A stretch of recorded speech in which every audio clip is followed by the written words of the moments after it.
This podcast is a member of the Place to Be Nation family. Visit us at placetobenation.com, the only place to be in your pop culture world. That's excellent.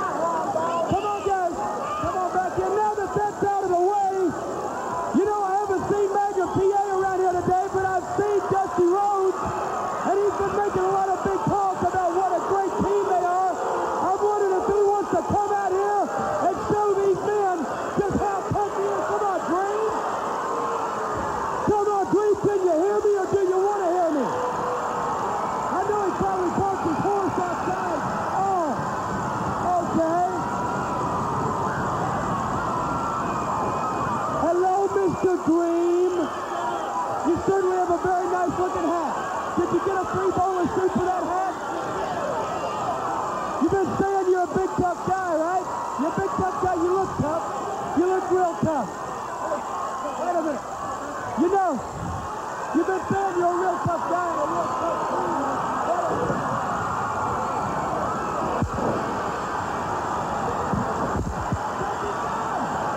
He got one in, Tony. He got him. Oh, he was in with that racket from behind. And there's Baby Doll. Oh, he caught her with an elbow. He elbowed Baby Doll. Oh, he went the wax off the hand and hold it. Now what are they doing? Baby Doll. He motions to Baby Doll. Beautiful mommy's got her. Look at that, holding him. Oh no. Oh my God. What did he do? Oh my goodness. Okay. I can't believe what I'm seeing.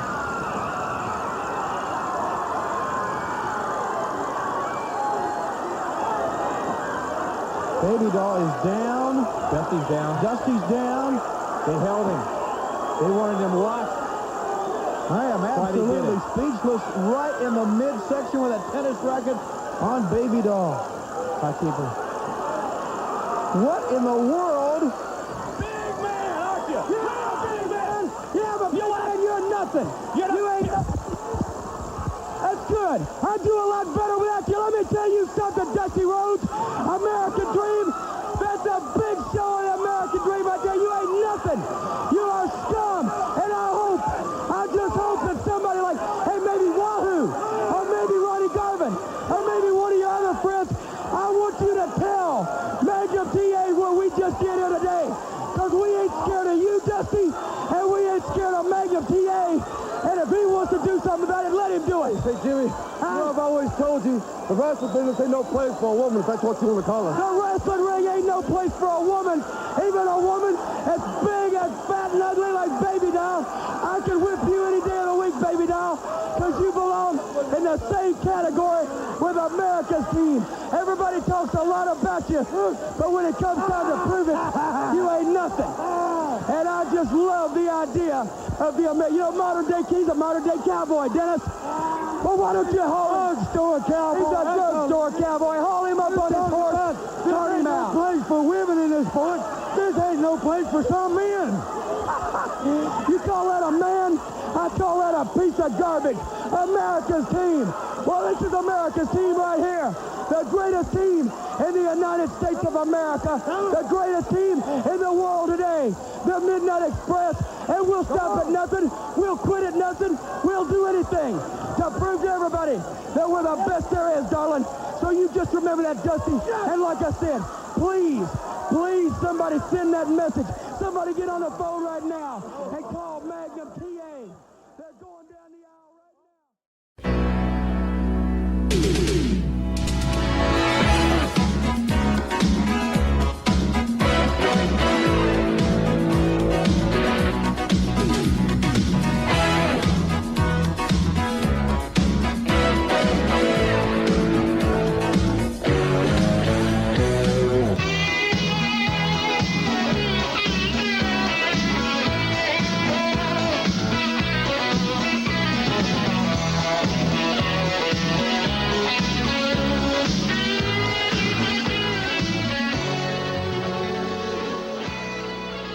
Place to be Nation Wrestling. Welcome to episode number 43 of NWA Crock and Roll. I am your host, Shawn Kidd, and yes, I am back. But unfortunately, someone is not here tonight, and we'll talk about that in a minute. But tonight, we finally get to close out the month of April, which honestly, guys, it seems like April's been going on for the last 6 months. It's just, I think this is the absolute busiest month we've had in terms of Crockett Wrestling.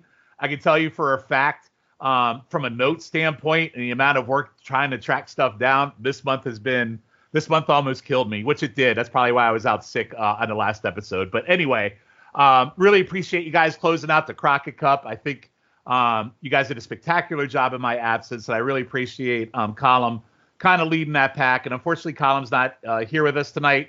Kind of like with me, real life kind of takes place sometimes, and I feel like, as we do this pod, we're becoming more like the Freebirds than the Four Horsemen, because it feels like we can never get the four of us together. But hopefully on our next episode, or not our next episode, but when we start our May watch, we can have all four of us. So before we start talking about the final part of final part of April, let me introduce my co-host. So first, Dr. G, how are you doing tonight? I'm doing great. Glad to hear you back. I know it was a little rough month last month, but you sound good, and it's all good. And I'll tell you, the Crockett Cup, that's the first time I think, ever that I really went that in depth with it. I mean, I remember it from when I was younger, but it was kind of cool to see how it all came together and see how the Road Warriors actually did it. So I'm looking forward to it. I like you said, April. I feel like we've been on April for like forever. But it was a action-packed month, so you had no choice but to do it. But no, I'm really looking forward to seeing where this goes and where all these storylines start, peaking for the summertime in 1986. Absolutely, and it feels like, I mean, we're going to talk about it tonight, but it almost feels like this last part of April, like really, we're talking about one day in April, like I guess 4/26 is the main day we're talking about here. Feels like they totally reset everything after the Crockett Cup, because a lot of shit happens, to your point, to get us into the summer. But it's going to be great to talk about. So I'm excited for that. So, of course, Scott Shiflett, how are you tonight? April showers bring May flowers, fellas, and that's what I think we're going to have here. April has went on for so long, but it's been such great content. Thank you all for listening. Thank you, Shawn, for curating this, and it's just been amazing. And I'm doing great, by the way, but what we talk about the next two episodes is just going to be awesome. Yeah. So tonight we're going to talk about the last part of April on our next episode. We're going to start kind of something new to kind of bridge the gap between the months that I thought was an interesting thing. It's kind of like what we did during the summer when the Peacock went away. So it's a different twist on that. So we'll talk about that at the end of this episode, but set that up for our next episode. So anyway, are you guys ready to jump into the last part of April 86? Yes. All right. So first up, we'll do the roll call of champions. Not much has changed. Your world champions are Flair, U.S. champions Magnum TA. Tag team champions, the Midnight Express. 6-man are the Russians. Your Mid-Atlantic champion, Black Bart, is off somewhere. I don't know where. He's just kind of there. National champion, Tully Blanchard. Our junior heavyweight champion, Denny Brown, who I really didn't understand why he wasn't in the Crockett Cup. But anyway, we haven't seen Denny Brown in a while. And your TV champion is Arn Anderson. So before we get to 4/26, we are going to make one last pit stop on April the 20th, which was the day after the Crockett Cup. And we're going back to Wrestle Rock 86. And unfortunately, there is one more member of Crockett who wrestled on that show that we have to talk about the match. And for full disclosure, I feel like this might be why Colin McDougal has chosen not to join us tonight. But anyway, it's Wahoo McDaniel taking on Colonel Dibiase in the AWA Wrestle Rock. Now, I know we talked a lot about the great tag team matches that were there as part of our spotlight. Some real bangers that came out of that show as far as the tag team scene. But I don't think this one will be the same. So, again, we have Wahoo McDaniel versus Colonel Dibiase. So, first off, Wahoo, as I said, is fresh off his unimpressive Crockett Cup showing. Gary Michael Capetta introduces some guy who apparently is a top horse breeder that no one cared about at all, and he is the ring announcer. Dibiase obviously is booed at his way to the ring. Wahoo gets a nice applause. Dibiase kind of reminds me, and Scott, you guys might both know this reference, reminds me of kind of like the Great Value Truth Commission during the Attitude Era. He looks he looks like the Truth Commission. He kind of looks like the Commandant. A little bit, yeah. So Rod Trongard is on commentary. He says Dibiase has no times for minorities, as someone in the crowd really gets inappropriate and mocks Wahoo with Indian calls, which was really inappropriate. Wahoo starts the match, actually did some theatrics and a wrist lock spot, and he also did some mat wrestling. Then it went on to what you would probably expect, a bunch of chops and punches between the both. There's a guy in the crowd who went nuts beating his friends with a foam finger, while there's another guy in a wheelchair in the crowd, looked like he was dying watching this match. I don't know if you guys caught those camera shots, but they were pretty amazing. Wahoo takes a pretty nasty throw out of the ring. I thought Wahoo showed pretty good energy for a few minutes, for Wahoo at least. Dibiase takes several falls to the floor spots, and suddenly he gets thrown over the top rope, and just like a sudden DQ out of like nowhere, like he gets thrown over the top, which looked really slow and prodding, and Wahoo gets DQ'd. Really sudden and really dumb. I thought this match was really stupid. They fight in the crowd afterwards. There was a fan who actually in the crowd was giving Dibiase shit, which I thought was a really great way to end it. But I only went a quarter star on this. I thought maybe we could kind of get a decent match out of this, but this was 5 minutes of just, you know what? I'm just going to say it. 5 minutes of what we would expect out of Wahoo at this point, and I'm probably being kind on a quarter star. So, Dr. G, I'll go to you first. What did you think of this match? I did the same thing. I went a quarter star. I mean, yeah, you see Wahoo and Dibiase, but you figured at least maybe there would even be a decent brawl out of this, where you can maybe get a star or a star and a half out of it. But there was no heat. There was no, I don't know. Sometimes the AWA presentation, especially now we're going back and watching some of the stuff, they really sucked. I'm going to be honest. They definitely had their fair share of suck. There's no doubt about it. I mean, I guess maybe for that area, people like that stuff. And maybe, maybe sometimes people thought the old WWF was kind of boring. Like, I don't know, just that old school mentality. And that's why Vern wound up going under. It just, I don't know, just the presentation of it. I don't know, just the announcers are horrible. Mm-hmm. I couldn't get into this match at all. So it's just, there's really not much to say. I mean, it was, at least if you could have had a decent brawl, you could have, at least been somewhat entertained, but the brawl wasn't even, and then just throwing him over the top rope and okay, disqualification. It was like, I don't know. There's the only thing you can say about this match is it sucked. That's what I'll say. We'll leave it at that. I'm probably being kind, giving it a quarter star, to be honest. Oh, I know I am for sure. Scott, what did you think? Yeah, I went dud. That's okay. Just it was just bad. Like, like the crap ending. I will say I do have a note here that says Dibiase is pasty as shit. So, and McDaniel was like like the nice thing that McDaniel did was he body slammed Dibiase. And then after the match, like that's when like Wahoo was like chopping the hell out of Dibiase. But like, where was that at during the match? This was just a nothing match. My first time seeing Dibiase, and I hope I never see him again.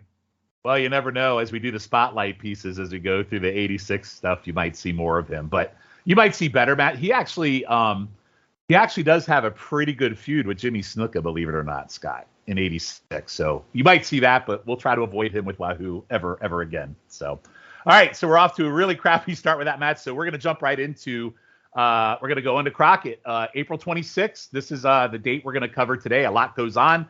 And we're going to go to Mid-Atlantic. Now, the cool thing about Mid-Atlantic or Worldwide, sometimes they have these random matches that you don't see on Saturday night, that something happens, or even with like jobbers, like tonight, like when I saw this in Mid-Atlantic, I always watch these matches with these jobbers that might be a little bit more in terms of what they give in the ring. And this one's with Rocky Kernodle versus Ivan Koloff. And, Kernodle, he's obviously Don Kernodle's brother. I think we talked about him, we talked in depth a little bit when we talked about Starrcade 84, where he teamed up with Ole against the Koloffs. But so it's Ivan Koloff versus Rocky Kernodle for Mid-Atlantic 426. So we'll kick it off. So Ivan's out with Nikita, and actually we have Khrushchev back, and he's braced up and he's out on crutches standing at ringside. So our first, I think, look at Khrushchev since that injury that he sustained, I think in that match against Sam Houston we talked about sometimes back. The announcers say he will be back in action shortly. So the match goes outside. Kernodle throws Ivan into the ring post, and Rocky works his arm. The crowd, as always, goes nuts as there's multiple hammerlock slams on his arm. It doesn't last long as Rocky gets tossed outside. Nikita stands outside with his arms folded, staring at him like he wants to kill him. Cornetto ends up getting control again with a sunset flip and goes back to the arm. Announcers are still selling the feud between the Road Warriors and the Russians. And Nikita is in his street clothes as he apparently selling that he's not doing that. He's not going to wrestle angle that he had talked about until he gets a TV shot at TA. So I thought that was a nice little twist. I liked Cornetto's arm work on Ivan. I also enjoy Ivan when he's on the defense. Cornetto gets a suplex and a drop kick after a gut headbutt from Ivan, then a monkey flip and a slam. Cornetto gets lots of shine in this match and actually controlled most of it. He hits a nice power slam and a body press for the top rope. Match ends when he misses a roll-up, and Ivan rebounds with a nice sickle for the 3 count. After the match, the Russians beat up Rocky, including Nikita hitting a sickle as well. Magnum TA runs in, and we have a hot brawl with him and Nikita. Crusher hits TA with his crutch, and then until Houston, Nelson Royal, Wahoo, and Robbie Coltrane, who I don't think we'd ever see on this show again, comes running out. TA is really busted open bad, and he's carried out. Man, guys, this was good shit. I thought the match was pretty good. I thought the angle was pretty good afterwards, and this is one of those like semi-gem, hidden, just syndicated show matches that if you don't really find it, you might not catch it. So I thought it was really good. And this went 13 minutes. So I thought the match and the angle together, I actually went 2 3/4 stars on this. I like this quite a bit. Scott, what did you think? I really like this too, Shawn, and I went 2 3/4. That monkey flip that Cornetto hit was awesome. Like I was shocked at how much I was getting into this match. I love like the arm and shoulder work that that Ivan got worked over on, and Rocky even hit a nice shoulder breaker. Like I really thought that Cornetto, who by the way looks like Terry Taylor. Why didn't anyone tell me this? Like a more excitable version of Terry Taylor. Yeah. I was like, what the hell? I was like, this is labeled wrong. This is Terry Taylor when I first started watching. But no, and like I liked how Rocky, like, he missed the move and then Ivan just hit the sickle and it was over because like Ivan, like you said, was on the defensive most of this match, and he. I was shocked at how much he was getting worked over because this seems like a lot because they're still trying to keep the Koloff strong with everything. Mm-hmm. And I love the post match. Like you said, we saw Crusher out there and he's the one that's hitting Magnum with his crutch. Also, you can probably tell that Crusher should not have been out there because he was walking gingerly as hell when everyone came over to him. It's like, please do not hit this man. He just broke everything. So, but I love the added thing of the Magnum being carried out by the baby faces. This is something that I think Crockett and early WCW does very well, where you believe that all baby faces are friends and the heels are dastardly assholes that work together. It's something that AEW sort of does, but it's only if they're in their faction, and WWE doesn't do it all. Yep. So it's something that I like. It's just like all the baby faces. Like, sorry, I'm going off tangent, but when I was younger, I used to think that Sting, Lex Luger, and the Steiner brothers were all best friends. That's why they all work together, and like so that was imprinted in my mind at a young age. So I think it does the same for other fans as well. Yeah, that's called kayfabe at its best. Something that's missing in today's wrestling, but I think people are smarter than that than we were in the 80s because we were kind of But yeah, this is really great. This is pretty cool too. Like I said, 13-minute match and angle, post angle, which amazing. Dr. G, what did you think of this? I went 2.5 stars, so I guess we're all around the same level here. I didn't expect much for it when I saw it. When I saw Rocky Cornetto versus Ivan Cole, I was like, what are we gonna get here? And it actually surprised me, and I was surprised how much of a beating, like Scott was saying, that Ivan took because. The Russians were really set up to be like the Road Warriors, like kind of invincible for a little while. So that was nice to see, and I love all that post match stuff. And I agree with you, Scott. When it comes to that stuff, I was the same way, especially even when I was a kid. Like, all the good guys, as we used to call them, they were all best friends and everything, and they'd all come and help each other. And you're right, you don't see a lot of that today. So you would see like. Just guys you would never think, even though they were faces, that would come out and just give a hand to one of the other stars. So it was, I don't know, it's just I missed that too. I guess I don't know where we'll never have that back again, but it's just fun to see that, and the crowds just are so hot. It's so like you can't even copy that nowadays. Like they're going nuts for Ivan and Kernodle. It's like I don't want to compare. I mean, this is probably extreme, but they get a guy. These Mid-Atlantic guys get like Austin level pots in these little buildings. It's kind of ridiculous. It's sick. It's really crazy. No, you're not wrong in saying that. I mean, I'm going to probably say that for a lot of these matches. Some of these guys. I mean, just the crowd, and it really makes it. What's the word I'm looking for? It really makes it seem bigger than life. Like they're in a big building, like they're in a Madison Square Garden. And it brings excitement to the match. So when you're watching it, and especially if you do have the announcing with it, which I know some matches, whatever, wherever you find it, you can't, just adds to it. I mean, even it doesn't matter how good or bad the announcers were. And boy, when you listen to some, I know David Crockett gets shit on, but boy, I tell you, you go to these, when you listen to AWA and even World Class, that stuff is like Bush League to me compared to, I mean, even though David was kind of out there, but that was part of his character. I don't know. I think the whole package here, I mean, no, is this a 5-star match? Of course not, but just giving it 2.5 stars because to me, anything over 2 stars, that means you're entertained at some point. I mean, it's, 5 stars is a level, you don't, if you gave 5 stars to everything, then why even have that level? The 5 stars, you got to go way above and beyond to get to that. Yep. And you know what else I find interesting? We have been talking about Nikita and TA. This build has been going on since January, and we have watched a lot of matches between the two. Man, I wish the matches were as good as the angles that they do because the angles getting into it are amazing. It's so disappointing for me, at least at this point, that the matches haven't matched the greatness of the angles that they've built to. It's hopefully that changes as we get into the summer, but yeah, this is a good one. So I would go out of your way if you're listening.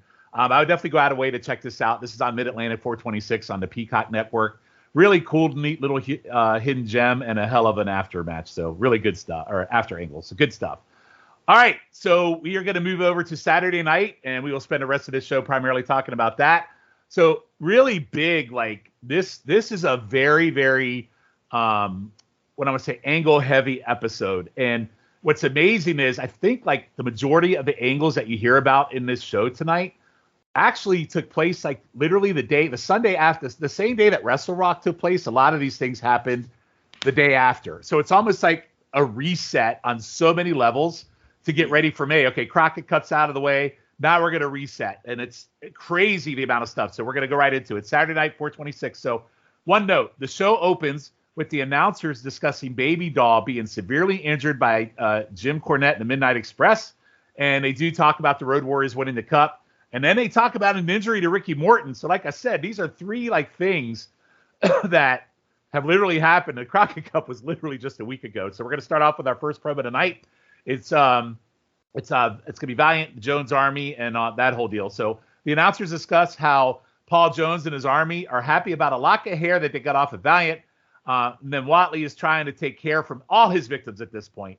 Then they go to a match that Whatley wins against George South, and he and Jones go in and start cutting George South's hair. Valiant comes in and hits Whatley, but then Baron comes in and slow prodded, gets in and gets him down, and all 3 beat up Jimmy and go to cut his hair. Until Bull and Robbie Coltrane again with another appearance tonight run in. Jimmy grabs the mic and says, "Whoa, mercy, Boogeyman back," and thankfully they cut away before I have to listen to a Jimmy Valiant promo. We go back to the studio, and the announcers say Jones will not rest until he gets Valiant. So I'm going to pause right there before we segue into the next part. Guys, what did you think of this little small continuation of the Valiant stuff with Whatley? So Dr. G, I'll go to you first. Little small stuff, but again, now we have this whole thing where Whatley wants to cut everybody's hair. Yeah, I mean, when you think about it, it's like kind of a goofy storyline. But to be honest with you, we're so tired of Valiant that at least Whatley's somewhat entertaining. So you kind of take it for what it's worth. I mean, it's nothing. Yeah, it's just kind of like a little like, and so I put it in here because what I'm trying to do is I'm trying to show these things that as we build to the bash, how they build up. So this wasn't much, but it was like a little nugget I threw in. That they threw nugget, in. Yeah. Really, what I think about it is that, again, these little mid-card storylines or even low mid-card storylines, they have the crowds engaged. Mm-hmm. Yep. We probably would laugh at something like this today because what we're so used to. But I love the fact that, because when you're watching these lower card matches, you want to have some kind of reason to want to watch it. I mean, come on, do you ever remember watching some of the cards, or even when I went to house shows as a kid, and I'm like, okay, it's just two random guys fighting each other. Mm-hmm. Oh, big deal. Who cares? But when you there's a little storyline going on television, kind of keeps you entertained. Yeah, it's kind of like, if I think about when Scott and JT did those Madison Square Garden shows and how the first 3 matches were just plotting and boring because you had no investment in any of them and it was just bad. So I like that. To your point, they do these small little mini feuds. And I think the other benefit I thought about is they do them. The crowd's so hot, but it's because I think they do like the high schools. They do armories and things like that, which again, just resonates with the crowd. I don't know, man. I just think they got they got their shit together with what they got going on right now. It's not even exactly. And a character like Jimmy Valiant, the kids like that. He's goofy and comes out, and so like you get the younger crowd into someone like him. Probably at that time, probably the middle-aged guys like, oh, look at this goofball. I hope I'm not going to be like this when I'm his. Yep. So it's no, I do remember this whole storyline, and I was kind of like, I guess it was kind of neat, like Watley, because he was such the face all the time. The guy that you always wanted to see win, but never did on television. Like actually be a decent heel. I mean, I know he can get annoying after a while, but it's more entertaining than what we were seeing before. Yeah, I can't get enough of Watley because for me, I feel like Watley. Forgive me for saying this, probably snorts a bunch of coke before every promo, and he's just freaking out of his mind. I think it's fantastic. Scott, what did you think of this little snippet of the ongoing feud here? Snippet, I like that, Shawn. I do like Shaska like cutting hair from his opponents. I mean, I know it's a straight ripoff of Brutus Beefcake, who was doing that in the WWF around this time. No, he was. Was he? No, hang on. Was he still in the Dream Team? Yeah, he was still in the Dream Team, so he hasn't done it. Oh, wow. Yeah. Okay. Wow. So maybe they curbed that from him. Maybe. Yeah, but Jimmy Valiant shows that he's such a smuck that he goes out for the save and ends up getting beat himself, and then has to be saved himself instead of being the valiant hero. Where it's like, how are you supposed to be the good guy? Everyone cheers, but like Dr. G says, it's because he dances like a buffoon. Yep. So something needs to change with this feud. Like something needs to happen. I mean, that was kind of hot, but they started off so hot for me. They were being Calum's MVPs for that, but it just seems like it's cooled off. I know it was part of this long month too, so that might be something added to it. But yeah, I definitely think. Listen, it's been a long month, and I think because it kicked off, and I think it's just been long, and they had to get through Crockett Cup, but you'll definitely see this heat up as we get into summer because they definitely have some bash matches coming up, which we'll talk about when we get to that in 2025, I guess. But anyway, yes. All right, so we're gonna jump right out of that, and it goes quick. Like they talk about Jones, and they really quickly transition to JJ coming out as Garvin is in the ring for a match, and JJ says. Bob Geigel has decreed that there's no more taped hand for Garvin. That is a weapon.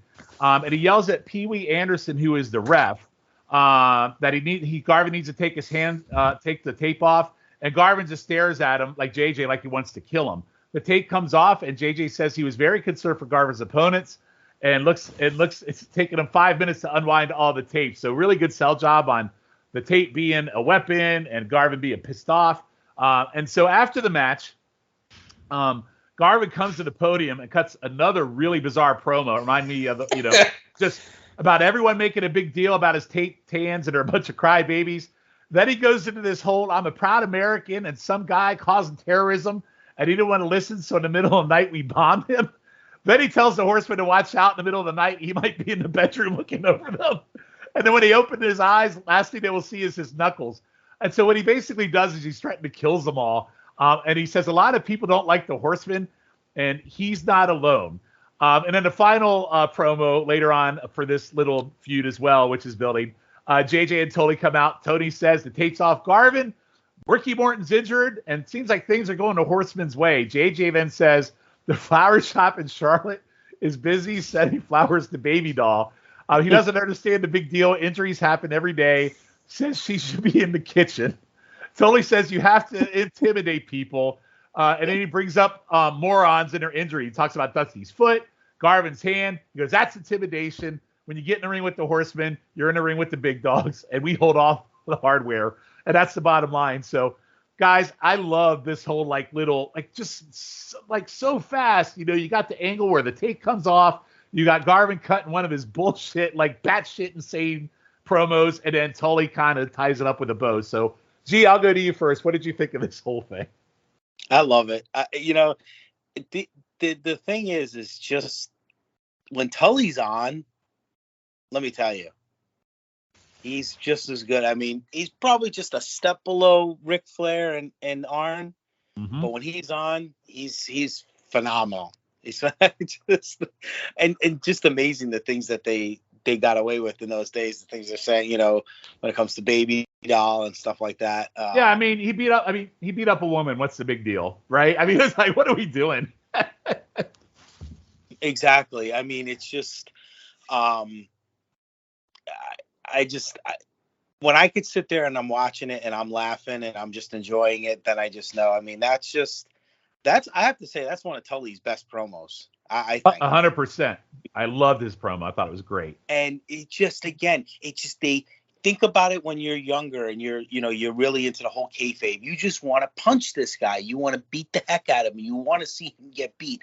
And that was the whole purpose of why they did these interviews. So you'd go plop your $10 or $15 or whatever it was for a ticket at a time to go see the matches. Yep. And there's nobody better than the Horsemen when it comes to that. What did you think of Garvin's bizarre promo about bombing people? And what did you think of that? It was weird with him. If he just never was comfortable on the mic. So sometimes it just felt like he was just, I think I don't know how they did things behind the scenes. I think if he was in today's wrestling world where they kind of, I don't want to say scripted, well, I mean, I guess WWE scripts it more, but even if they gave him some kind of bullet points or something to work with him, maybe, because he was convincing because he was a tough guy. I mean, I wouldn't have him do a 5-minute promo, but he just seems all over the place. Like he's not focused, right? Yep. I mean, I don't know if that's the right word. He just seems like he's almost ADHD. He doesn't know what. He's just going all over the place, or he just doesn't know what to say, so he just starts spouting off. Yeah, I'm not gonna lie. I'm very entertained by his serial killer promos. I know he's spouting a bunch of garbage, but I'm laughing my ass off the whole time he's talking. Yeah, no, I'm not saying they're the worst things in the world. Trust me, there's some bad promos out there that we can talk about. It's just, I think he probably, because that's where his rap was, is that he wasn't a good on the stick. But I think if he had somebody who was able to work with him, and maybe in like today's world where they do put a lot of emphasis on that, which they did then, but they didn't really have people working with each other, he might have been actually a decent promo. Agreed. All right, Scott, what did you think of Dexter, Ron Garvin, and the Tully promo? Well, I actually enjoyed the JJ thing because you talk about wanting someone to get beat up and paying money to see it. I was hoping that JJ would get socked in the face by someone. Ron maybe takes off his tape and just still is like, I still got the hands of stone, and just decks JJ, because I loved how smug he was. He's like, I got it. It was Bob Geigel, right? And he's like, I got the approval. The tape's coming off just like Dusty's boot. And you could tell how smug he is. I just loved it. Ron Garvin, serial killer, home invasion person. So we're doing home invasions now, Ron. All right. So great. I was like, he says he's proud to be an American. I'm pretty sure he's from Canada. He is. Then he was like mumbling, like when you said like how some guy, we bombed him in the middle of the night, and then he's like, Flair and Tully, you're gonna wake up and see me in the middle of the night. And I was like, well, that's terrifying. I was like, I even have here, what a bizarre promo. But I did like the thing of how he said he's not alone, which hopefully that leads to something. And I loved how they were like just Tully and JJ were like making fun of Baby Doll being hurt, and he said things are going their way, and also Tully says that they intimidate everyone, and horsemen are the big dogs, which I really liked. And later on, like, we're seeing all this horseman stuff, but we're still only seeing 3 of them. So very interesting. I'm interested to see what happened with Baby Doll, because that's still a mystery to us. And Morton, I want to know what happened to him as well. But it was at this point you have Tully no idea. was on it. Yeah, at that point during the show, you had no idea what happened. So, you're curious, well, what are they talking about, right? So that they kind of tease you that you have to hang on to see what happened to Morton and what happened with Baby Doll, right? That's pretty cool that they did that. They keep you hanging on. So, but yeah, good stuff here. And when we get to May, our first May watch, which will be the episode after next, we actually finally get a match between Garvin and Blanchard for the national title. So we'll get to watch that, and it's on TV. So that'll be a good one to. That'll be a great one. That is. I do remember that match from what I remember. I haven't watched it yet for this pod, but from what I remember loving the match when I saw it then. So I look forward to talking about that when we get to May. So we're off and running with Tully and Garvin as. So there's one angle that's laid out, and a few that's coming up more in depth. All right. Next promo is kind of like, I just threw this in here just a little bit for a reason, because the Road Warriors are out. They discuss winning the Cup and making it through and defeating the Midnight Express. And what I really like about this, so if you're a kid like me watching on TV, they don't really give the context in terms of how they beat them. Like, they beat them by DQ, but in my head, as I'm watching this on Saturday night, I'm like, oh man, these guys probably beat the shit out of them and pinned them and destroyed them. But in all fairness, that's not what happened, right? You thought they beat their ass, but it's like the way you thought they won is not the way they actually won if you hadn't seen the Crockett Cup. So I was always on edge for stuff like that.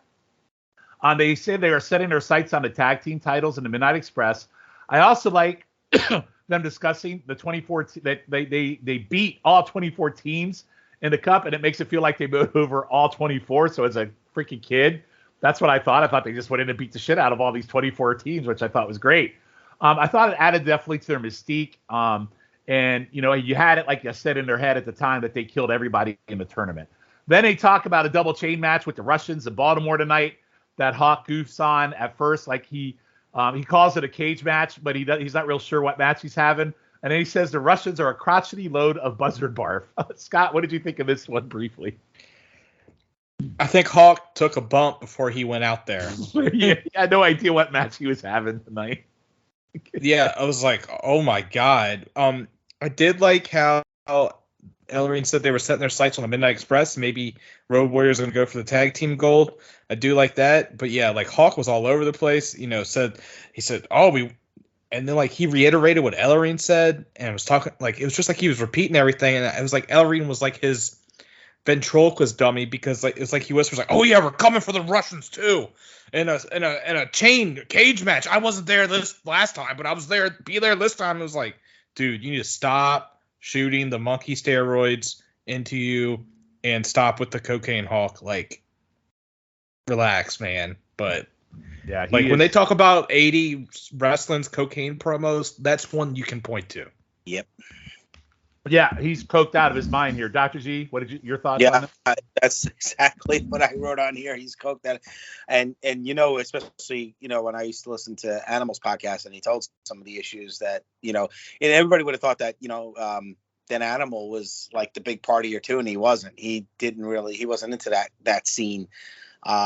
So yeah, he was all over the place. I mean, he definitely was doing something before he went on the air for that one. So, I mean, Ronnie Garvin's just, that's one thing, we saying he's all up, but this was like, this you could tell. I mean, maybe when I was younger, I probably didn't totally realize it, but you could tell he definitely was taking something. So not one of his best, let's put it that way.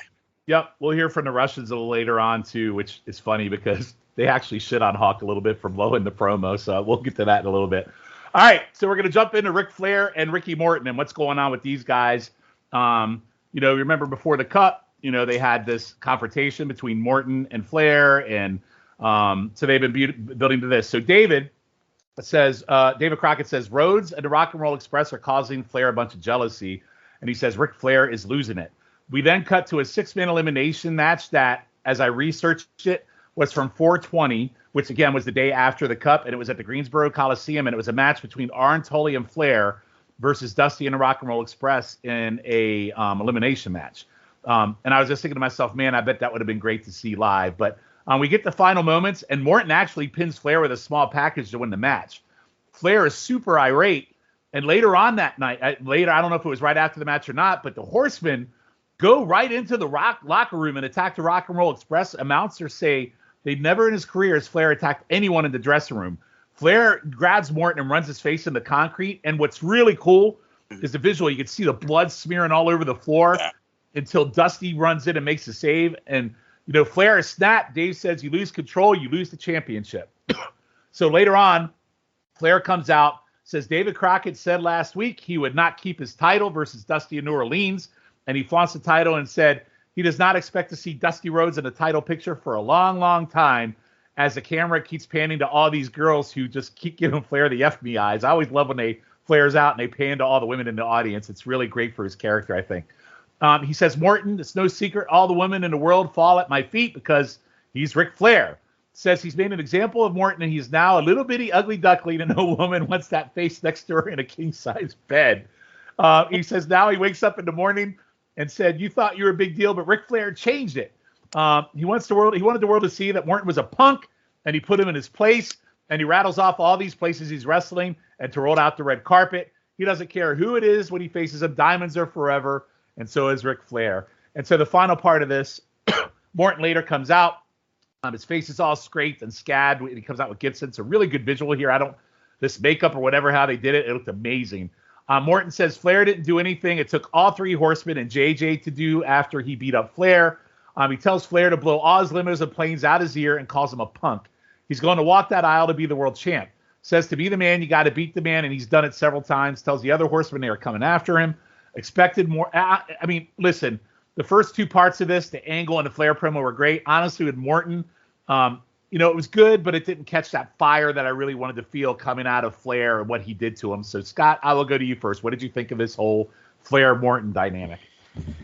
Well, I love seeing Flair rub Morton's face in the concrete. That's a pretty famous angle. And, I love seeing Morton's face of how, I think they talk in one of the Flair shoot promo videos. They took sandpaper to Morton's face to make it look real, which I really liked. I will say that Flair had some good lines saying, let's have a moment of silence for Morton, which I really liked, and how Morton is a punk, and he put him in his place. Ricky Morton, just like our buddy serial killer Garvin, not the greatest on promos, but I do love how Ricky Morton, known as Ricky Morton, referred to himself as Rick Morton, which, I don't know, made me laugh. But he said he's going to be a world champion, and Morton also said that the R&R is coming for Tully and Arn. So, we have, a bunch of divergent paths because Tully and Arn did beat up Robert Gibson. So it's pretty interesting. So it seems like the Rock and Roll Express are not only going after Flair, but the Horsemen as a whole, which I like. Yeah, this is really, really good shit here. Dr. G, what did you think? This is definitely, like Scott said, one of the more famous angles with the Horsemen, especially the rubbing of Morton's face. And I'll tell you, they really played up the kayfabe then, because like I said, and I heard that one about the sandpaper, and that I think that was totally true. But the visual on that concrete with the blood was amazing. It was amazing. It was. I don't know how what he did, if he actually did blade himself. So then when they did rub his face, the blood, I don't know. They just did a great job with it. And, Flair was just phenomenal in us. And this was a pretty decent feud. I mean, I think they were seriously thinking about putting the belt on Morton, but Morton didn't want to leave his partner, which you have to respect. I know that's been talked about a lot lately. A lot of I agree with you on the Morton thing, and I did write. I was like, I would have loved to have seen a little bit more fire, especially what happened to him. You would expect that it would be a little bit more. We've seen Ricky Morton do some fiery promos, but I would have loved to have seen a little bit more out of that, considering what happened to him. Yeah, I mean, you can only hear. I mean, you just had your face like smashed into concrete and blood smeared everywhere. I don't need to hear "I'm coming for you, Ric Flair, Daddy" coming out of that. It's like Yeah, it kind of sounded hokey. Like it was like how like we've seen how Magnum TA has really improved on his promos because you felt the passion and you felt the anger coming from him when he was, conducting his interviews. I didn't feel that anger from Rick Morton on this interview. Yep. And I remember a couple episodes ago, Calum was talking about, the typical Ric Flair promo. I wasn't feeling it. I don't know about you guys, but I love Ric Flair. I love Flair's promo tonight. So he was awesome. This is the Ric Flair we know and love. Yeah. Yeah. He was on his shit tonight for good. It was great. So, all right. So we've had two big angles. We've had the Tully and Garvin angle. We've had Morton and Flair set up two big things here. Now we're going to go to, I remember this. I remember the Morton Flair angle, but I also remember this angle because from a shot value standpoint, I just couldn't believe that they actually pulled this off on TV. So Tony and David Crockett, they revisit Baby Doll being injured, said she was hurt and went to the hospital. Tony goes he really gets upset and goes in on wrestlers hurting wrestlers, but they should not hurt a woman. Tony doesn't like to look at this. We cut to a tape of Jim Cornette in a ring with the Midnight Express. And he says he hasn't seen Magnum TA today, but knows Dusty is here and says he's tired of these two saying what a great team they are. And he actually challenged Dusty to come to the ring. Dusty comes out with Baby Doll. Jim Cornette busts. He basically busts on Dusty's hat and talks shit at Dusty as he gets in the ring. Dusty does an amazing double clothesline to the Midnight Express, starts punching Jim Cornette. But Condrey hits Dusty with a racket. Baby Doll runs in and attacks Bobby with some great fire, but he shoves her into a corner, basically tossing her off, and she goes down. Eaton smacks Dusty in the head with the racket, then grabs Baby Doll, and Jim Cornette jams the racket into her stomach as Condrey holds and makes Dusty watch. David Crockett during this might be an all-timer with his stroke out. The crowd is going absolutely bonkers as the faces hit the ring. Cornette then goes to the interview podium, and him and David Crockett go at it. David Crockett's so mad he actually storms off. Cornette berates Dusty and the faces and tells them to go tell TA what they did because they aren't scared of Dusty or Magnum. Eaton said, wrestling ain't no place for a woman. Jim Crockett calls Baby Doll big and fat and could whip her any day. And in the side shot, they show Dusty laying over Baby Doll, and then they carrying her out. Jim Cornette says, Dusty ain't a man. He's a big piece of garbage. So before I move on to the next two interview segments, Scott, what did you think of this angle? I thought it was off the chain amazing. What a masterpiece. I'd never seen this before, to be completely honest, with Baby Doll being hurt. So I was like, who the hell hurt her? Was it, the Horseman, because they could have done that with Tully.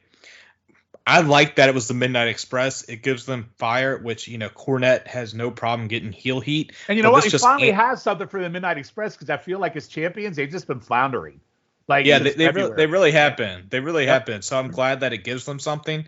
They didn't win the Crockett Cup, but, I think they might have came out better than the Road Warriors after that if they're going to take out the top babyface's valet in Baby Doll. The crowd was just I'm surprised they didn't have a riot when first like Eaton elbowed Baby Doll and then Cornette hit her right in the stomach with like the tennis racket. And I just loved how all the baby faces, like we spoke about earlier, are like tending to Baby Doll. And Cornette was just amazing. Like, saying how he's not scared of Dusty or Magnum. And like how you said how like ring ain't no place for a woman. I think Cornette even said like she just needs to be in the kitchen or something. And it was just. She's big and fat, and Dusty's a big piece of garbage. I loved it. And yeah, and I will say, like, I know we're going to get to this, but this Dusty and Magnum promo, like, this is a serious Dusty. Like, talk about promos knocking it out of the park. Yeah. Yeah, we'll get to that in a minute, because this might be up there with hard times for me, this next promo. But, Dr. G, what did you think of the actual angle? I have to be honest with you, Shawn. I don't totally remember this angle. I don't know why, but I don't. You know why? Because that Morton angle is so incredibly famous. This one might fly a little under the radar. That might be why. Probably because there was just so many of these things, and Cornette is just at his best here. He just knows how to get that heel heat and just putting her down and calling her fat and I'll tell you though, I didn't realize because we think of more of the Attitude Era with the whole stuff with women and stuff getting involved, but I didn't realize how how much they got involved back in the 80s as much. And, you know, it was interesting how, you know, again, I watched so much wrestling when I was a kid that, you know, Dusty Rhodes also wrestled in Florida at the same time. So he had different angles there. And it was like, I never totally understood the whole Baby Doll and Dusty connection. You know, obviously going back now, you're starting to see how everything came together. So it was just, sometimes you got confused when you were younger because a lot of these guys wrestled in so many different territories, but they had different feuds going on. And they didn't really make mention of wherever else they were. So it kind of, you know, confused you. But Dusty with the Midnight Express, I just don't remember this, but I love it. I love that because like you said, the Midnight Express just seemed like they were just out there. Oh, we're the champs now, but they don't really have a feud to really latch onto. So this was very well done angle. Again, probably overshadowed by the Ricky Morton, Ric Flair angle, but something definitely to enjoy. Well, what I like is we're seeing Dusty transition out of the Flair. Okay, so we're going to transition to Flair and Morton. So we know that Rock and Roll, we're going after the tag titles, but now we're transitioning to Dusty and Magnum. By the way, Magnum's also got Nikita. So so Magnum's going to have his hands full this summer. Like he's juggling, you know, he's kind of like Dusty was when we first started this pod, where he had the hand in every pot. And Dusty, to agree, still does, but pretty two big feuds here. If you know, Magnum's going to be feuding with the tag team champions, plus he's got to defend the U.S. I mean, they're really going all in on Magnum with this too. So really, yeah, it's just great to see them setting up new stuff. So it's not the same. Oh God, I got to watch another Dusty Flair match. I love that. Love it. Yeah. So, all right. So we then flash back to the studio, and this promo for me, again, I might be overstating this as far as liking it as much as a hard time promo, but Tony is with America's Team. Dusty's in his glasses, and both he and TA are just selling that fury. It's like we talked about Morton. Wish he would sell some fury out of what Flair did to him. These two got freaking steam coming out of their freaking heads. TA screams about Cornette knowing he wasn't there and says he doesn't know what he's gotten himself into. Says Dusty's a real man, and a real woman walked out to answer his challenge. TA will never forget Eaton's face or Jim Cornette jamming that racket into Baby Doll's stomach. He says this won't be about the titles. This will be about vengeance. Says he never thought he would see the day he would go to war for Baby Doll, but she has shown who she is, and we are behind her. And then Dusty says it's simple. Baby Doll came into a man's game and wanted to be equal. She took a lot of abuse. And then Dusty just cuts a hell of a promo about every woman's dream is to be the best, be it a secretary. He even said being the best on the street, which I was like, holy shit. So he talks about being a secretary, best on the street, being a doctor, a lawyer. Said this world is not a man's world. This world belongs to the women. Says we would have a president. Says we had a president, men with children, without a woman. We would not have a president. Says Baby Doll said for a few hours didn't know she would have to be able to have children, which just kind of takes it over the edge in terms of, you know, what that shot really meant to her as a woman and what it could have possibly done. He says they're going to take it out of the Midnight Express. Says when you think you get in the ring with the Midnight Express, that's hard times. But when you put your hands on Jim Cornette, that's risky business. And I'm sorry, that was Cornette's. Anyway, this just was all. Oh, I'm sorry, I skipped over. I'm sorry, guys, I went too far ahead. Let me go back here. He says Baby Doll, like I said, didn't know she would have children. Tells Midnight Express to forget the titles. What's going down is a good old-fashioned ass kicking. So I'm sorry I jumped ahead there. I looked forward at my notes, but this Dusty Magnum, fucking all-time great, fantastic promo here, Dr. G. What did you think? I agree. This was great. I mean, just the way Dusty just going off about we wouldn't have a president if it was.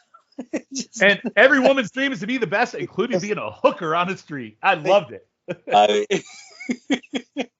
I don't even think he knows what he's saying at the time. No, he didn't. I was shocked at that comment, but I just went with it. But you know what? He's still entertaining nonetheless. I tell you, this was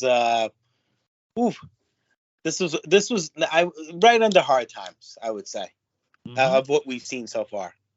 Yeah, and you know what? For me, it's almost like, you know, we've seen a lot of promos with Flair and Dusty, but this Dusty promo almost re-energized me in terms of how I feel about Dusty Rhodes and how great his promos are.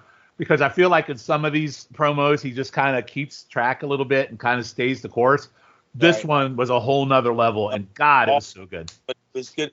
And when he's fired up too, it's even better because he just goes on and on. But you may be, what did he just say? But it's good. He's entertaining, and that's why he's one of the best in the business. I mean, we're only seeing a microcosm. We've only covered about a year so far, but I mean, I remember him always being just a great talker. I mean, I always thought probably Ric Flair was better, but Dusty's pretty good, And it's so hard, those two. Like they'll randomly just pull one out of their ass that you're like, oh my God, that's so. This one I can't even. This was just a. And by the way, you say he's fired up. It fires me up. Like watching this promo, I was getting fired up. It was so good. That's how good this was. So, all right, Scott, what'd you think? I assumed you loved every minute of this too.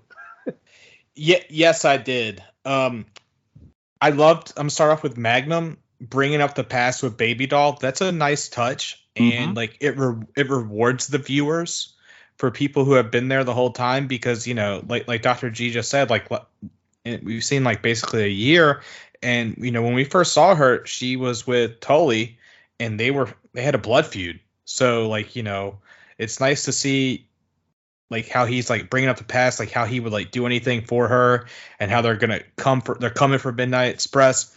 Dusty, as you said, guys, was knocking out of the park. I do love how he said this is a woman's world. It's damn, Dusty's being super serious. And then he gets bleeped again because he said they're gonna get their ass kicked. But no, it was just a hell of a promo. Magnum was just a little below Dusty, but Dusty's one of the best. And I know I wasn't here for it, but I remember you guys at the start was when Magnum had that feud with Flair, and he was yeah, his promos suck, and he's came such a long way in his serious promos, because you believe that he was gonna whoop Midnight Express and Jim Cornette's ass, and that's what you want to see. Yeah, the evolution of TA over the last year has been definitely one of the highlights, just to watch how he's grown from maybe not so confident babyface to almost getting beat by a freaking Irwin brother, to his fire is. It's great. The last year or so watching him grow has been absolutely fantastic. So, all right. So we're going to close this little segment feud out with Jim Cornette. He says, Baby Doll should not have stuck her nose in this, and women don't belong in sports. And then he rattles off all the sports that men dominate. He says, Baby Doll put herself in a man's position, and when you do that, you're going to get hurt. He calls Baby Doll a heifer, and she got what she deserved. Dusty says, he says, Dusty's in the old Westerns and talks about how they used to knock sheriffs down and make them watch their horse get beat up. And then he compares it to this, which, again, goddamn, man. Dusty couldn't do a damn thing to stop it. He calls TA a coward for not being there. He tells them to try to take out the Midnight Express. He says, when you think you can get in the ring with the Midnight Express, that's hard times. When you put your hands on Jim Cornette, that's risky business. And I love the reference to that promo of Hard Times. I love the reference to the risky business. I mean, Jesus Christ, if you're going to close out just a 3 interview segment between the Angle, the Dusty and Magnum, and the Cornette, this is probably one of the greatest setups of something that's going to happen here that we're going to get to watch I've ever seen. So Scott, what did you think of Cornette? I thought Cornette was on his shit too. Yeah, he really was. And also Dusty was calling himself the modern day cowboy. And I love that Cornette making fun of him for being the modern day cowboy. He's I don't see no troughs around here. He's when you step outside. I'm making you watch me kill your horse. That's great. And I love how he Cornette's just he's just building the heat. And if I was a fan in the Crockett area in '86, I would have been begging my parents to be we need to see this. I need to see what's going to happen. But these guys are on another wavelength tonight with all these promos. It feels like we're having a reset after the Crockett Cup, which as we spoke about before, Crockett Cup wasn't that successful. They wanted the Superdome. I think they maybe got 7,000 total. So that's a big mistake. So if, what they're planning for the summer needs to be a success, they need, to be turned up to 11, and they're certainly on their way to that. Yeah, it's a total reset, and it's, it's funny, Dr. G, as I go to you as you close this out, one thing about you said earlier about women and wrestling. So if you compare this, if you're a WWF fan, you're watching Miss Elizabeth and how timid and meek she is with the Macho Man. I mean, and then you flip over the channel and you see this shit, you don't know what punched you in the face. But anyway, what'd you think of this with Cornette? Cornette he's such a, whether you like him or you don't like him, he's such a student of the game. Like those references to Dusty's promos, that just shows you how much he listens, how much he knows what's going on, and he pays attention to it, and he keeps how the continuity, and that's what he's really good. And he's very quick-witted. He gets out what he needs to do, and he creates that heat, just like Scott was saying. Makes you want to buy that ticket to go see these guys go at it, and probably want to see his butt get kicked. So. Cornette is, that's why he's one of the best managers of all time, because he knows how to generate that heat and make sure that his guys, because remember, you look at the Midnight Express, you didn't want to give them the microphone very often. They weren't gonna create heat on the mic, but because they had a manager like Jim Cornette, it brought them up to another level. And I think they would probably say the same thing, if Bobby Eaton were still with us, and either Stan Lane or Dennis Country, they would have to give a lot of their credit to Jim Cornette. Yeah, and for me, I think up to this point, this might be the best overall Cornette promo we've seen since he's gotten here. I think, no doubt about it. I think this is like the Jim Cornette I know and love. So, yeah, really, again, two hot feuds. We've got three feuds now. We got Tully and Garvin, who kind of like that mid card for the national title. You got Flair, Morton for the world title set up, and now you got this. And I also love, they said this ain't about the titles, because the Road Warriors said they're coming for the titles. These guys said they're coming for vengeance. So, yeah, just again, I can't say enough about this. This episode of Saturday Night is pretty comparable to the one that had the Garvin and Flair match and the Ole TA match, but from an angle standpoint, this is probably the best Saturday Night we've watched so far. So we got two more promos to close this April out. So Nikita and Ivan are out with the 6-man trophy. Ivan brings up the match we had watched from Mid-Atlantic, and TA interfering in his match said TA deserved exactly what he got by being carried out on a stretcher. He says Crusher will be back in a matter of weeks. Says TA losing his U.S. title would be his nightmare, and his nephew Nikita is his nightmare. They then show a chain match segment from a match between TA and Nikita, which again was from the same Greensboro show that Morton got his face beat up on. And Nikita actually won that match, as it was a non-title match. He said Kremlin has entered into serious negotiations for U.S. title match on TV. Nikita comes in and basically says he's harder than TA thought. He's going to be U.S. champion. And then Ivan goes into the Road Warriors and says they don't know what kind of match or where they're even having it, which I thought was a great reference to the Hawk Splendor earlier. They don't know how to read or write either. He said the Meadowlands. That's what I love.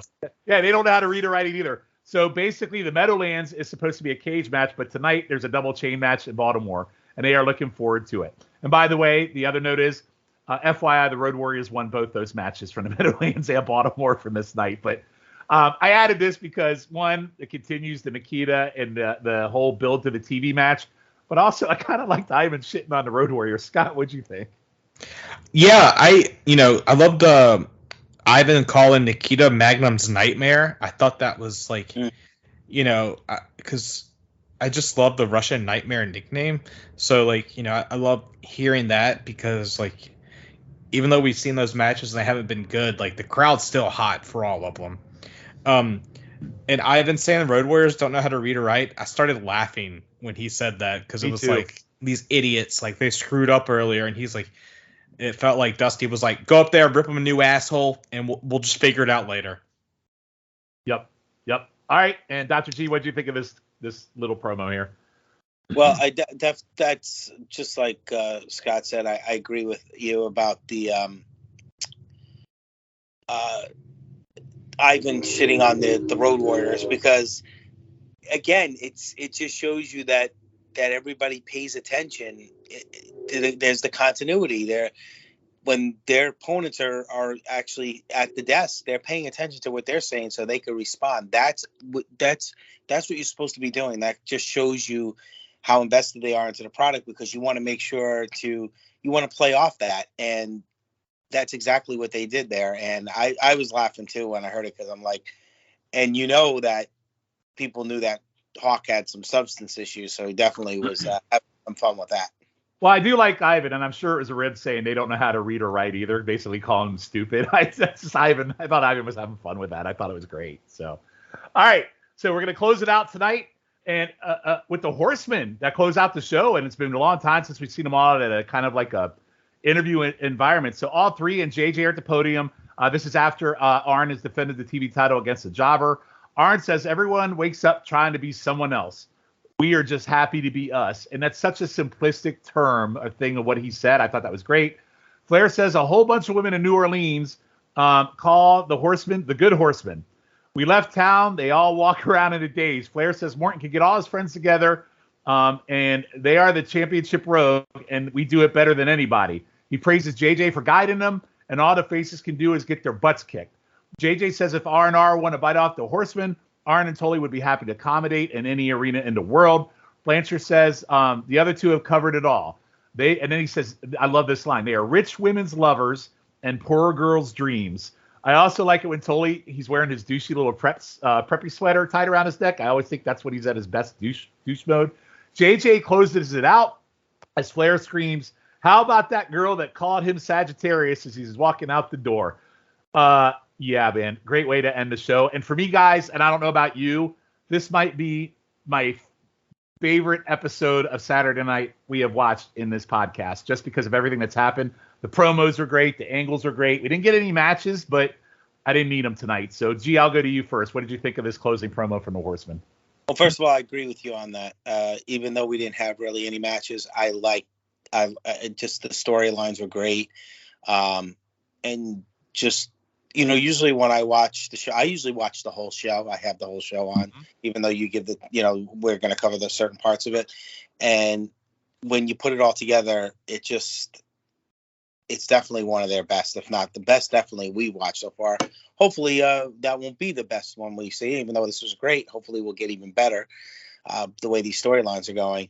The Horsemen, just a typical Horseman promo, the whole deal, making themselves look like they're larger than life. And honestly, the sad thing is now we know they actually lived that life. So it's not even, they weren't even kayfabing on any of this stuff. So that's even the best part of it. And they're kind of being themselves, which and Flair just what else could you say? I mean, have we ever really seen a bad promo? I don't think we've ever criticized the promo that he's done.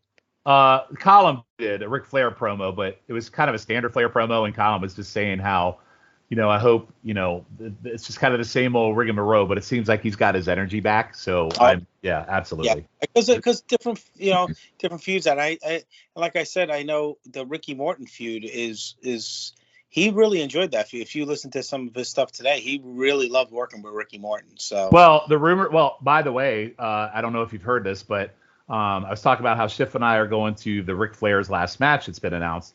Well, he is teaming up with FTR, and they're facing the Rock and Roll Express and somebody who hasn't been announced yet. So he'll actually get in the ring with them.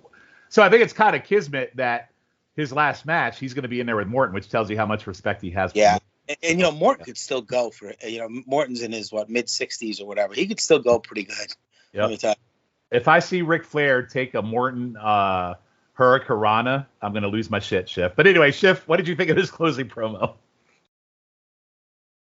Shiff, are you on mute? Where you at?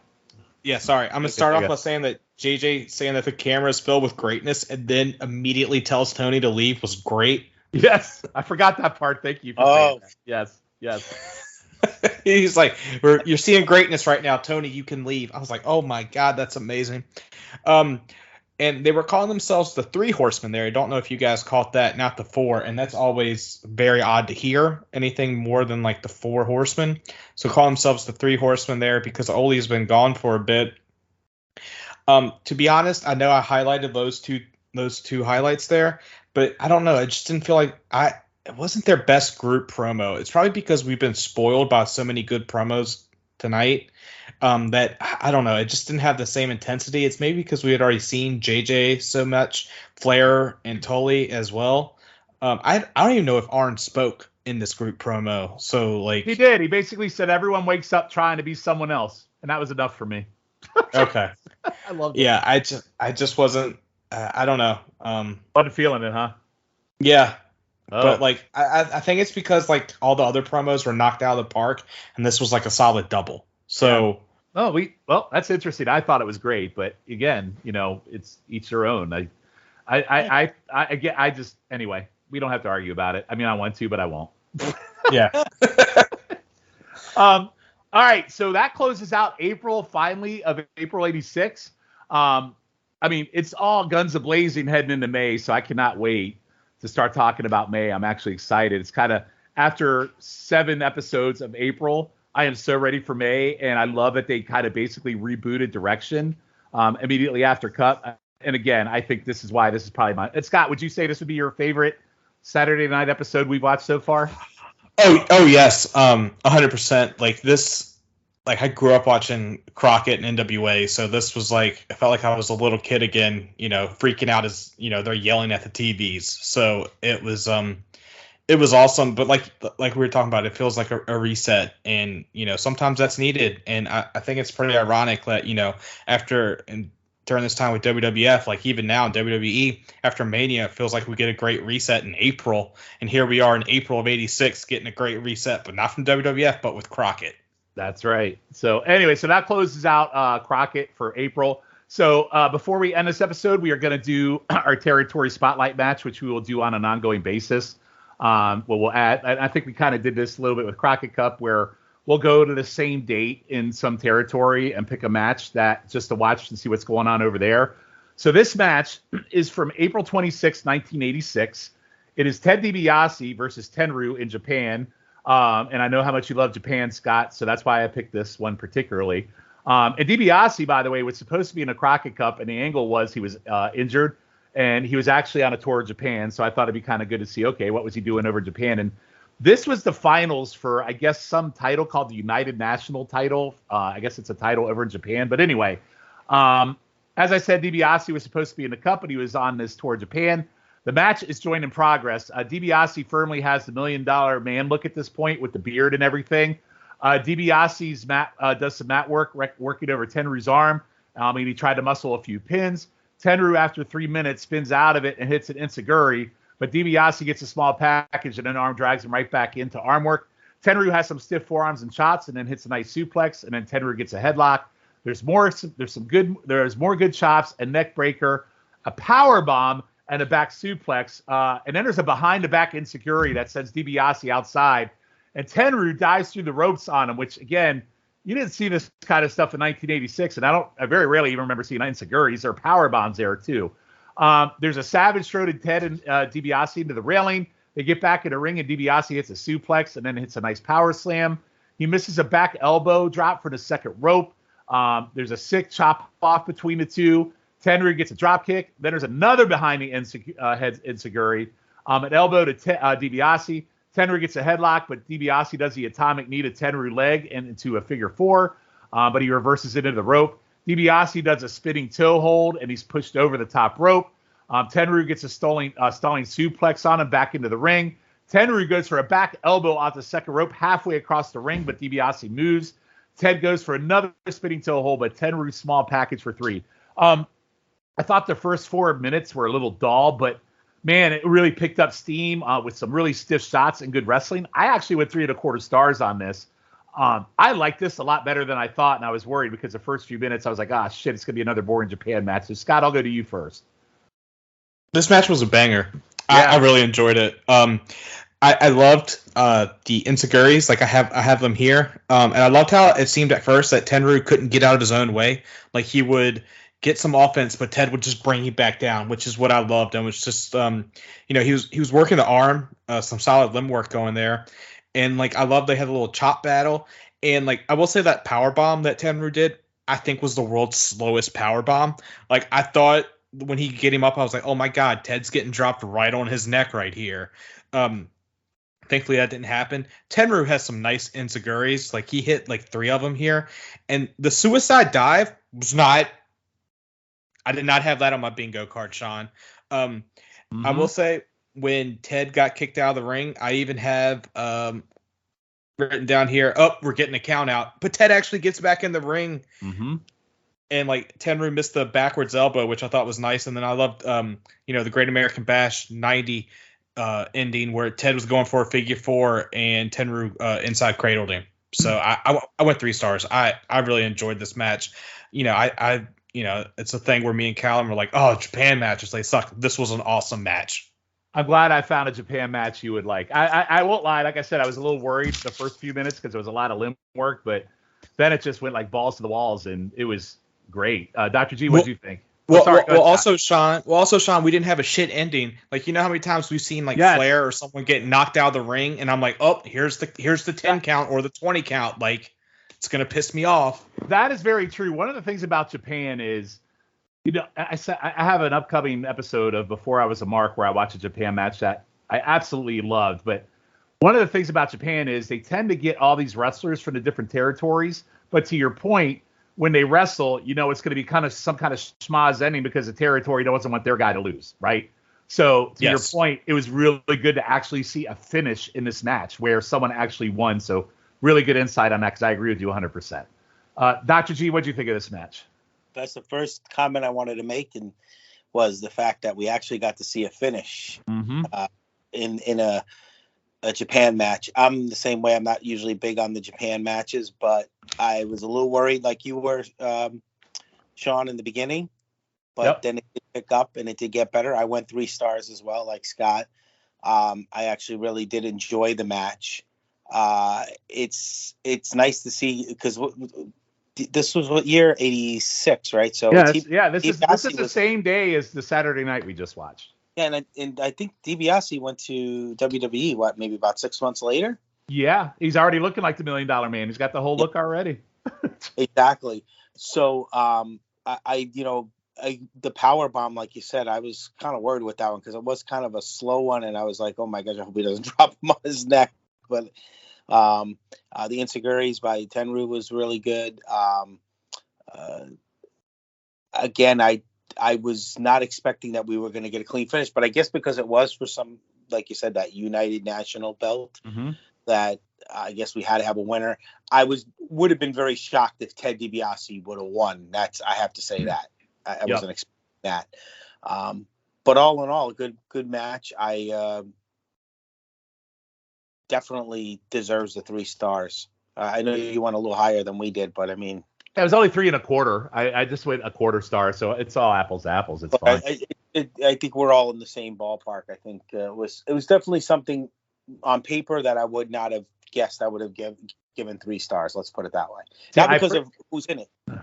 So basically what I do is, again, I do a lot of research for this show. You guys know this. So basically what I do is YouTube is like my wrestling encyclopedia now. So I just put in 426.86 to see what matches come up. And this one stood out way more than any other one that came out. So I'm glad it held up its end of the deal to end the show tonight. So yeah, really probably a hidden gem here from Japan. If you want to see a Japan match that, for those like Logan or even Shiff who shit on Japan matches, and Dr. G really hates Japan matches too, go out of your way to see this one. This one is pretty damn good. So, all right, guys. So we'll do the end of show awards. Some of these are gonna be really tough. So the David Crockett Award, which is the best overall moment or your favorite thing, Dr. G. Which one? It's a lot to pick from tonight. What would you pick? I'm sorry, you went out there for a second. Oh, sorry. The David Crockett Award, which is the best overall moment on what we watched tonight.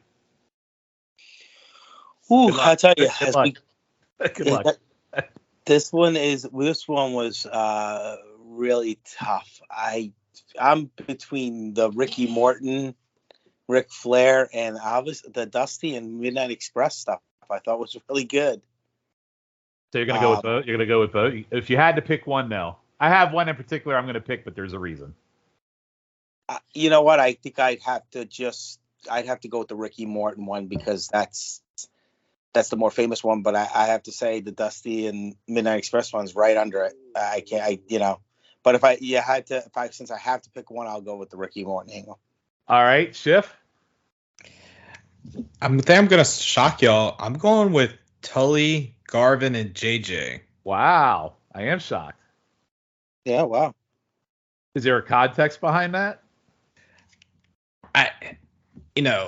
When Ron Garvin threatens to, home invade two people I can't really look that down, but I just love the smugness from JJ at the start, because this is the one where the heels got the upper hand, not doing something illegal.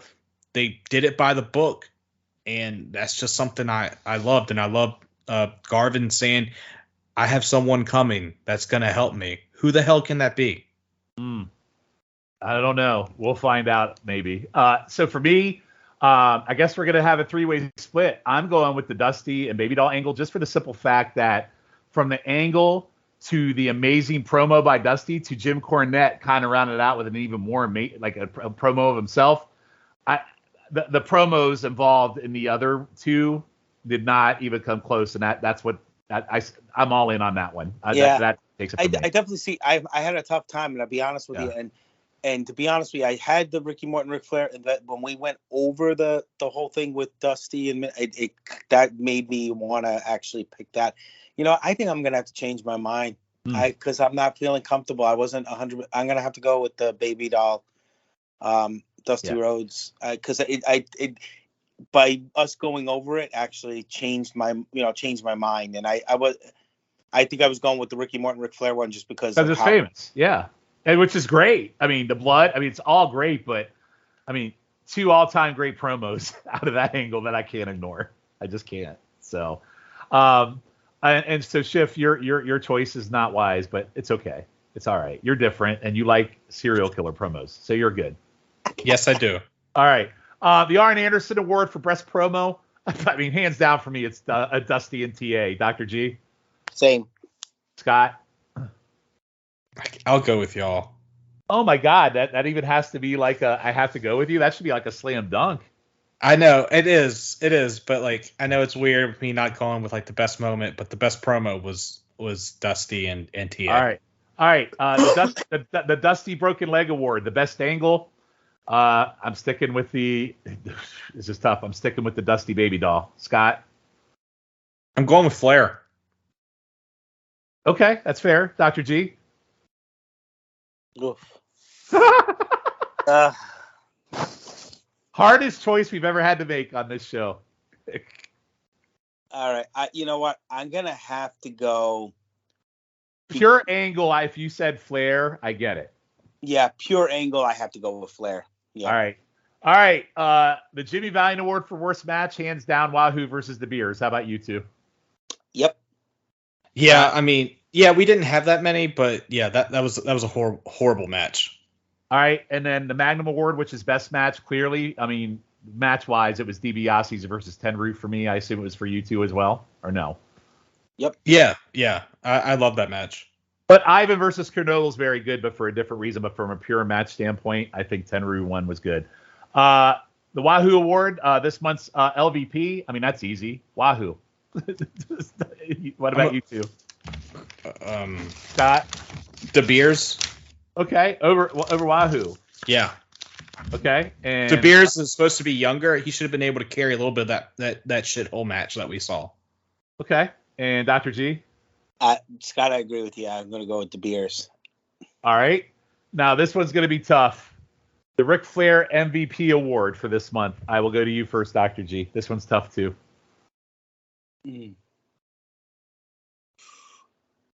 Oof. This is a tough one. I'll go to Scott first. Scott, you're usually you usually throw stuff out there out of the blue. Who would you pick? 3 Horsemen. Okay. Because not only they had all those promos that were great, but also they beat the hell out of the Midnight Express. Oh, you mean beating up the Rock and Roll Express? The Rock and Roll Express. My apologies. A lot of expresses going on. There is. There's a lot of express. Dr. G? I'm gonna have. You know what? I'm gonna have to go with. I'm gonna have to go with Dusty because of his promo. I love that promo. He took me off guard with that, and I was. It's so hard. Like if I think about, I'm gonna go with Dusty too, and here's why. From the moment he entered that ring and he did a freaking double clothesline to the Midnight Express out of nowhere, the way he sold Baby Doll's injury and how devastated he was while he was leaning over her, to the freaking promo on I have to pick Dusty. There's just no. For me, this is like put the cherry on top of the whole. Yeah, the whole thing, just the way it played out, and it got me re-energized around Dusty Rhodes because I felt myself really lagging with him over the last few episodes, and it totally got me re-fired up for him. So I'm going with that. So, I mean, you can't lose in anything we watched tonight except maybe the Wahoo versus Dibiase match. Everything else was pretty damn great. So, so that ends this episode. That ends April. So, guys, on our next episode, we're going to take a little bit of a transition break into May before we get into May. So one of the things we did when we had the great Peacock transition is we went back and we did before they were Crockett episodes where we went back and watched matches of Crockett wrestlers before they got into Crockett. So it gave me an idea of how to bridge the gap between months where we could actually go back and watch some matches of some of the guys that we have now watched for, I mean, we've been doing this over 2 years now, even though we've only watched a year of Crockett, but go back and watch and then pick a year and we'll watch that year and see where some of these wrestlers are. So what I decided to do for the next episode, we are calling these episodes pre-Crockett match year spotlights. And we're going to watch 6 matches from the spotlight year that has Crockett wrestlers in it. So we are going to start with 1985. And the reason why I picked 1985 was we started Crockett. And so April 85 started our journey. But there's a lot of stuff that happened pre-April 85 that I thought we would watch. And what I found was there were some matches in there that really showed the journey to them resetting into Crockett. So I thought 1985 would be a good year to start with. So we'll have 6 matches. So we have matches with Road Warriors, Ric Flair, Rock and Roll Express, Tully Blanchard. There's some really, really good stuff on our next episode. So again, 6 matches should be a pretty easy listen where we'll just talk about those matches and what our thoughts are. So before we go, Dr. G, anything you would like to plug? Sure. Make sure to listen to the NWA Saturday special every Saturday morning here on the PTB Wrestling Network. Usually drops at 9 a.m. unless there's something happens and we have to record a little later. But for the most part, that's when it drops. And we're covering the current NWA, which is heating up as we head towards their pay-per-view in a couple of weeks. So make sure you listen. And I do that show with the Podfather himself, Scott Criscolo, and I could be reached at Dr. G PTB on Twitter. Sounds great. Shiff, how about you? I can be found on Twitter at Scott_Shifflet. Also, you can check me out here on the wrestling feed with PTB and YouTube Roulette. Always a lot of fun. I almost made 2 people quit a podcast because of how bad the match I picked last week for the last episode. Also, you can check us out on Pop Goes to the Basement or the Couch, whatever we are that week. But we are going to be covering the Obi-Wan show, The Boys, maybe some Stranger Things, Miss Marvel to Shawn's chagrin, and She-Hulk. It's going to be a busy, busy summer for us over there. All right. And then as for me, you can find me on Twitter at NWA Crock and Roll. Obviously, this podcast is the main podcast, but I do some of the shows I don't, get on as much as I used to, but I do try to get on them when I can. Highway to the Impact Zone, which I would love to do, but and then also YouTube Roulette is one of my favorite. Those 2 are my favorites to get to do. I will tell you, and I think we're going to talk more about it, but I am leaving Wrestling's Chicken Salad podcast.